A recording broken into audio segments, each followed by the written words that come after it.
Hello. So in this video, we're going to prove the Bolzano-Weierstrass theorem again using a different proof technique. Okay, just to recall, this theorem states that if x is a bounded sequence of real numbers, then x has a convergent subsequence. In the first proof that we gave, we showed that any sequence of real numbers has a monotonic subsequence. And so if the original sequence is bounded, then by the monotone convergence theorem, that subsequence converges. The proof we give in this video is different. And the technique that we employ is something that you will come across quite a few times when studying real analysis. In particular, we're going to look at subdivisions of an interval. Okay, so let's get started. So let's begin by saying let x equal to xn be a bounded sequence of reals.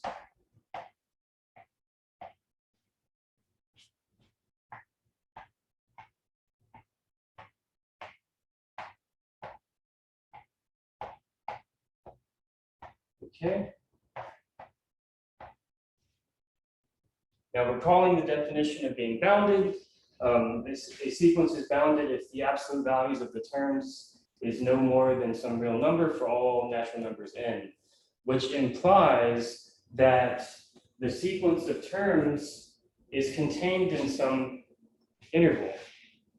Okay, so we can say, so this implies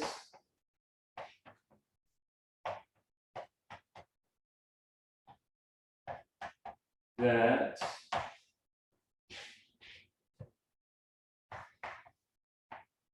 the terms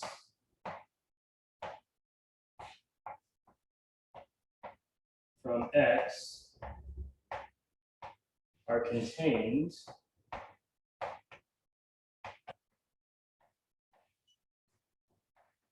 in some interval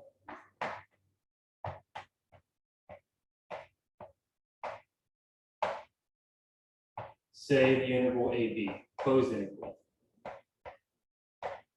Okay?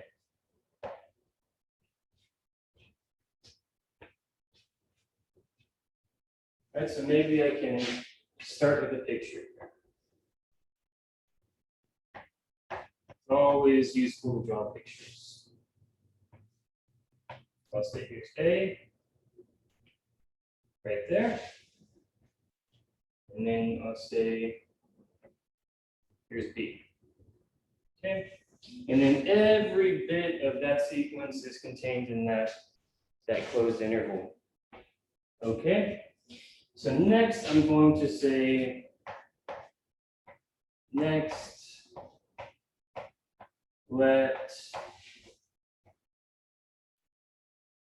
n sub 1 equal 1. Maybe I'll jump over here. And then subdivide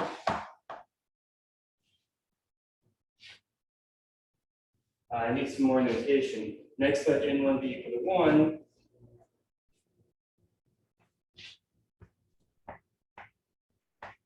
I1 equal to AB.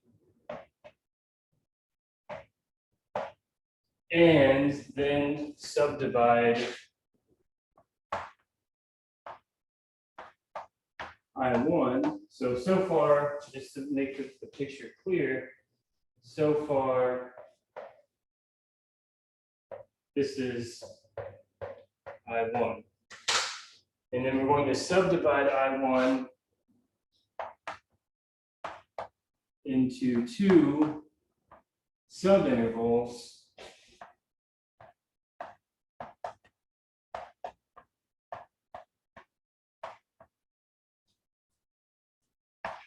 Say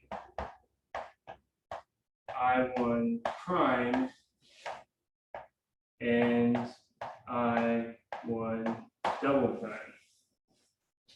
so the way that this is going to look is we're going to cut this interval directly in half. That's what subdivide means, right? So then here, I'm going to have I1 prime as this interval. And then this interval over here, I'll have I1 double prime. Okay. Hopefully that picture is clear. Okay. So then we're going to define two sets.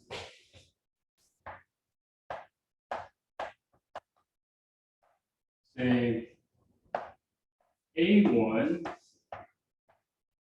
is going to be equal to all n such that n is greater than n1 and x of n is in I prime 1. So define A1 as that. You don't need a comma there. Define A1 as that, and then say B1 be equal to all natural numbers n, such that n is greater than n1 and x of n is in I1 double prime. Okay, so what's going on here? The sequence has terms all over the place. There's infinitely many terms from that sequence contained in I1. Okay, and what we're doing is we're saying that inside of I1, there's all these terms, and that's basically all natural number indices corresponding to those terms. Now, once we subdivide I1, we've split the sequence into two parts, okay? And the indices in this part that are greater than n1 and live over here, get mapped there by the sequence, those go into this set A1. All the indices that get mapped inside of here, I1 double prime, and that are also greater than n1, go into B1. Okay? Now we're going to consider two possibilities now. So if A1 is infinite,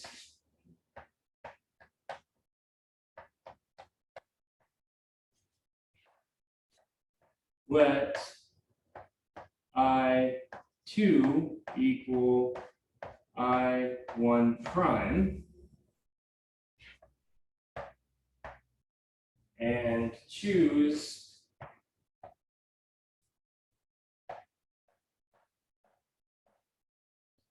N2 to be the smallest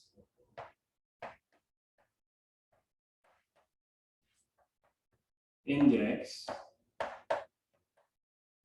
in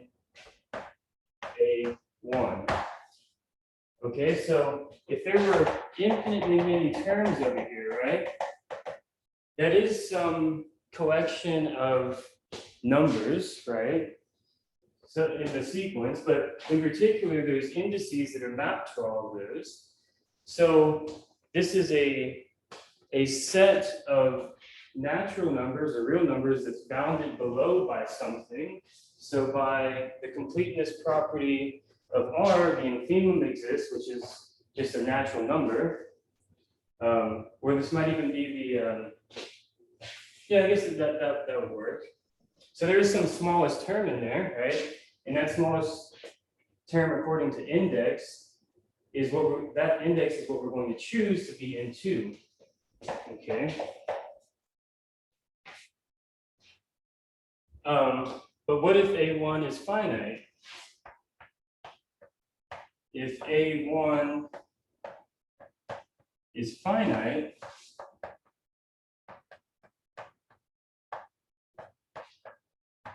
then that means that B1 is infinite, right? Because the indices there's an infinite number of them, the natural numbers, right? So if there's only a finite number of natural numbers in A1, then the rest of them have to be in B1. So then B1 is infinite.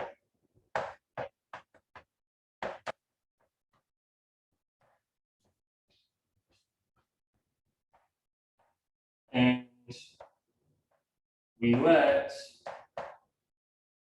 I2 equal to I1 double prime and choose the same type of argument that I was giving to the choice of N2 from A1, choose N2 to be the smallest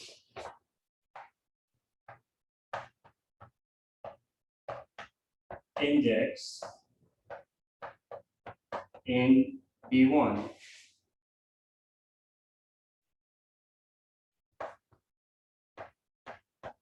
Okay, so just for argument's sake, let's say that we chose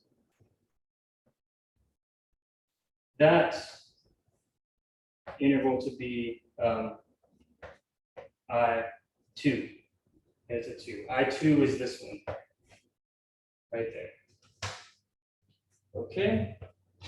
Oh, I should probably note, just for the sake of satisfying the definition of constructing a subsequence, note that by definition, the indices inside A1 and B1, all those natural numbers are greater than N1. So note that N1 is less than N2. Okay? All right, so this is our I2 right here. This piece right there. Okay? Next, we're going to subdivide I2. So there. So we're supposing there's infinite terms here so A1 is infinite, so there's infinitely many terms in the sequence over here. And now we're going to subdivide that, and we're going to call this I2 prime and I2 double prime. These two subintervals there. So next, subdivide I2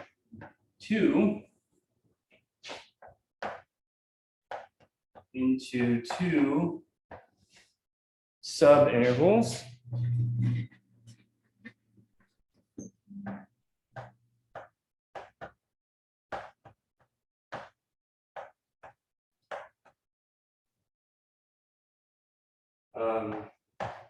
I2 prime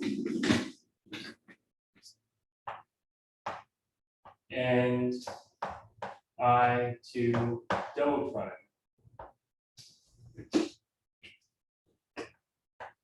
Then, and as before,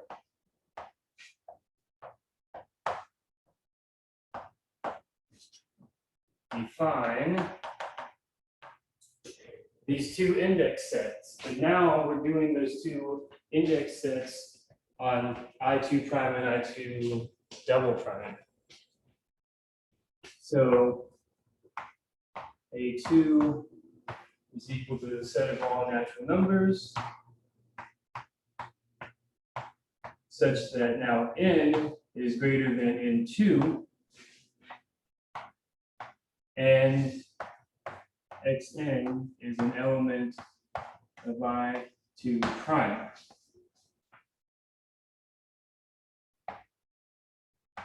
and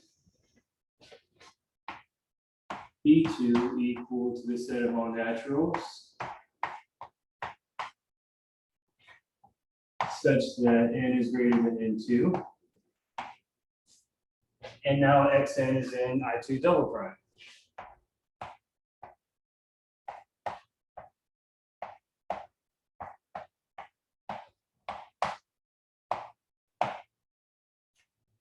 Okay.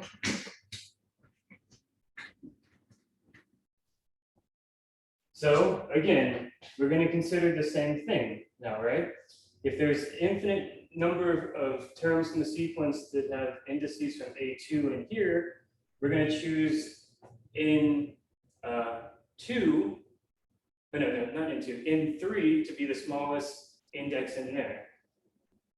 Otherwise, we're going to choose it to be the smallest index in this one. So if A2 is infinite,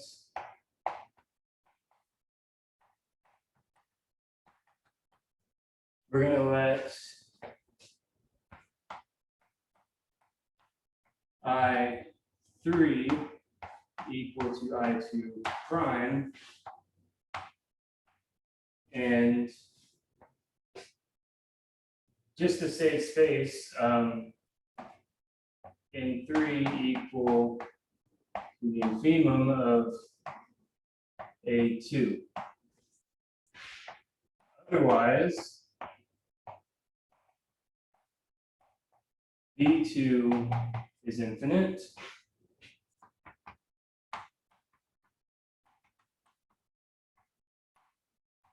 And let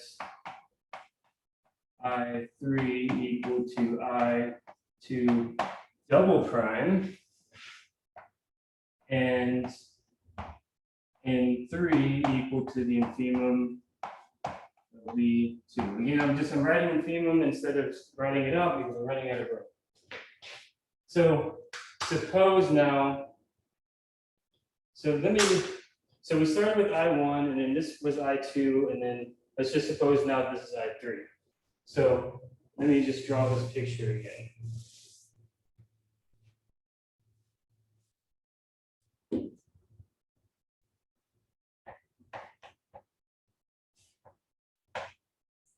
A,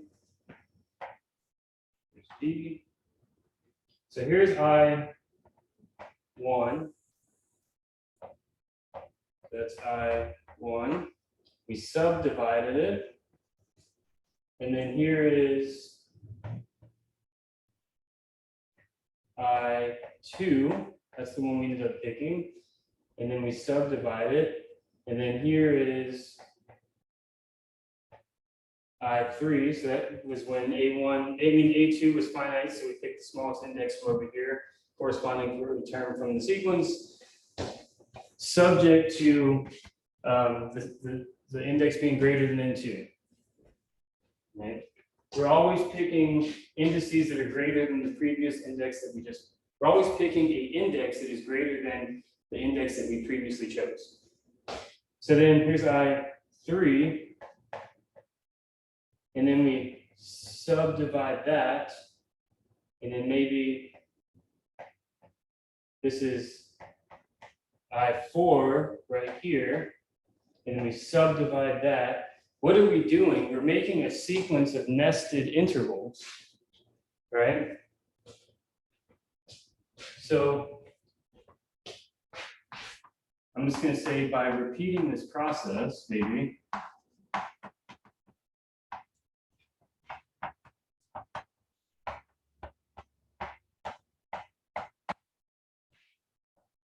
we construct several things, actually.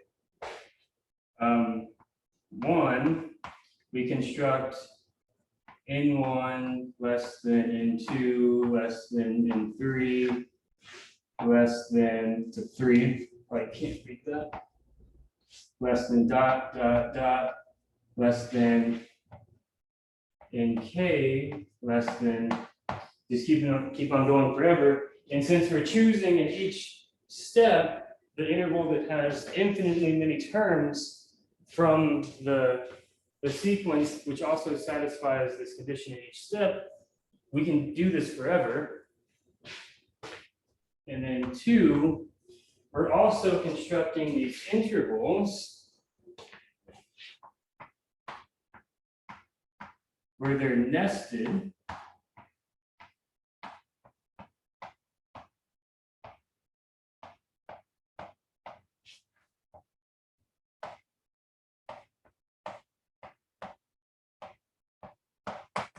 On forever.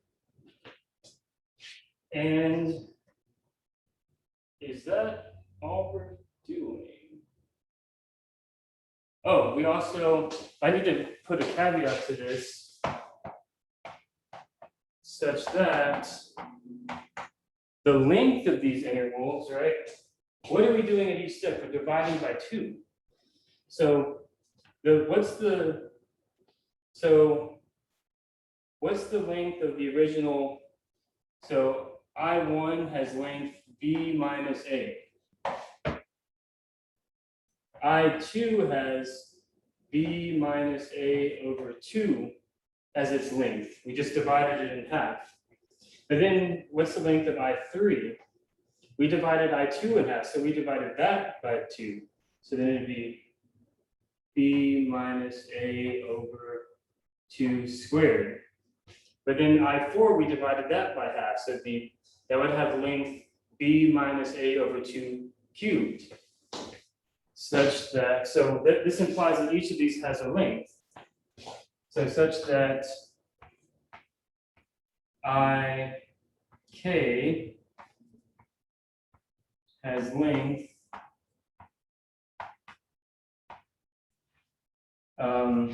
b minus a divided by 2 to the power k minus 1. Right? This is like b minus a to the power 0 for the first one, b minus a to the power 1 for the second one, so forth and so on.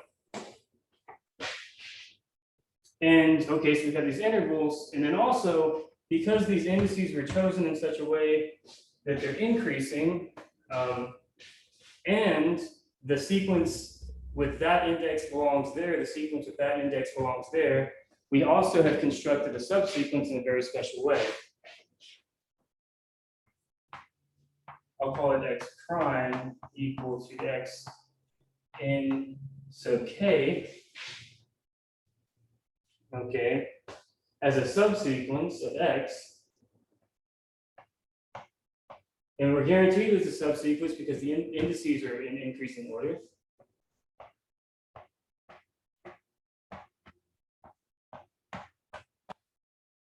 Such that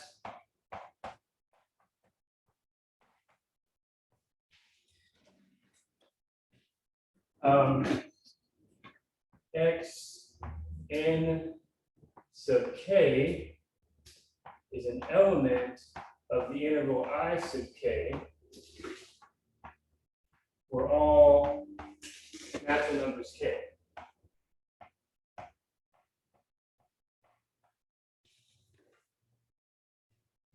Okay. Right. So for example, like maybe like there's x n sub 1, it's like right there. And then here's like maybe x n sub 2 right here. X n sub 3, x n sub 4, so forth and so on, right? Okay. So I'm really running out of room here. This is not a part of this like collection of information.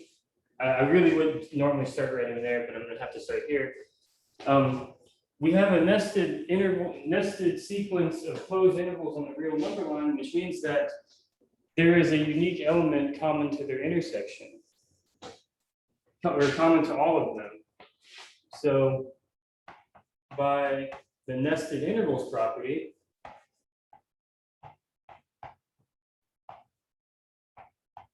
intervals property, I'm running out of room. There is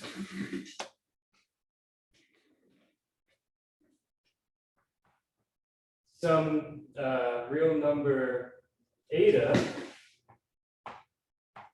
in I sub k for all k, right? That's something to be proved early on. So that number is in each of those, right? I would write this out, and I'll try. Hence, see if I can do this. If eta is in I sub k and x in sub k is also in I sub k, then the distance between those two things, those two numbers, is at most the width of the interval. So hence, x in sub k minus eta is at most the width of the kth interval, right? So this is at most b minus a all over 2k minus 1. The distance from that to that, since they live in the same interval, has to be at most that. But that's a constant, and this changes as n grows.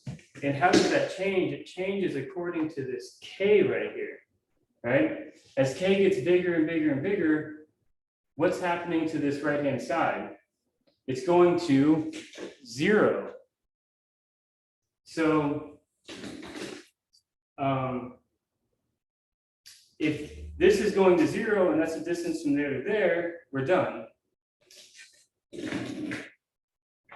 I think I was able to fit it. So then the limit of x sub n sub k equals eta.